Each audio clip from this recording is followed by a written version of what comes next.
Percy was a welcome addition to the Farquhar branch line.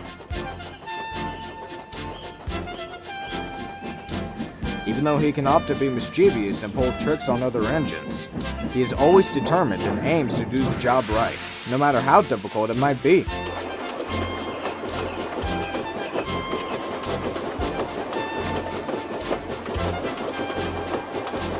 The branch line has seen more passenger traffic, and Percy was put on more passenger runs in order to cope with the workload.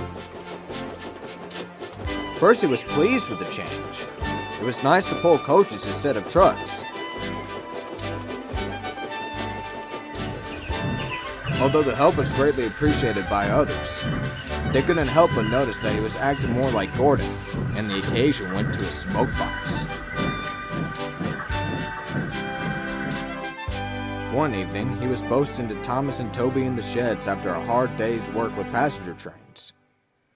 "Some passengers say I was absolutely splendid," peeped Percy. "Their favorite little green engine, that's what they call me." Toby was fine with Percy's excitement, as he heard it all before. But Thomas was getting fed up. "You know," began Thomas, "you talk as if it were your branch line. You're getting too puffed up in your own smoke box." Percy smirked. "Perhaps it should be my branch line," he said in response. This made Thomas very cross. "I earned my branch line," interjected Thomas. "Unlike you, who only shuns coaches for the bigger engines." Percy only rolled his eyes and laughed cheekily. "Well, at least it's better than crashing to the station master's house. Now, if you excuse me, I gotta continue being an exciting and hard-working engine." He then puffed away to collect the mail train, leaving Thomas to wheesh angrily. Percy arrived at Edward's station with his mail vans, waiting for Frederick. Frederick is one of the mail loaders and a friend of his driver.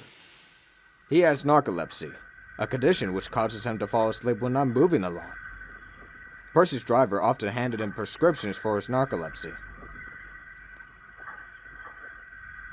Frederick arrived and talked with Percy and his driver before getting the pill and walking away to take it.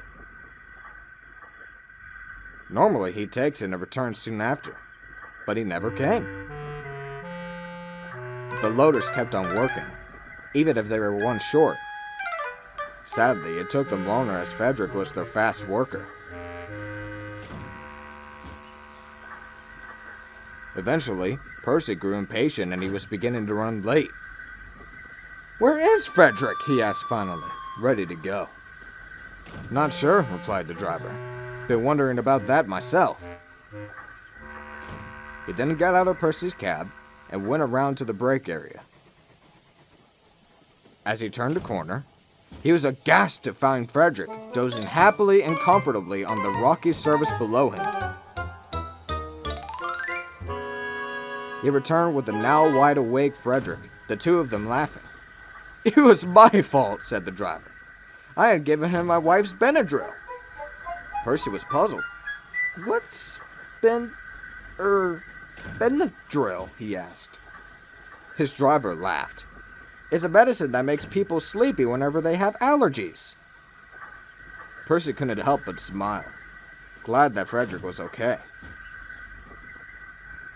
Soon, he was on his way, and went about his journey smoothly.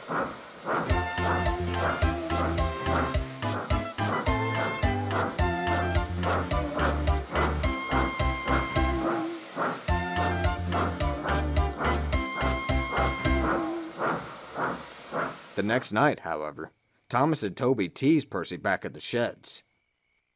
"You know," said no voice in particular, "maybe you should have the branch line. You're so exciting that you put people to sleep." Percy thought that the voice was being very silly.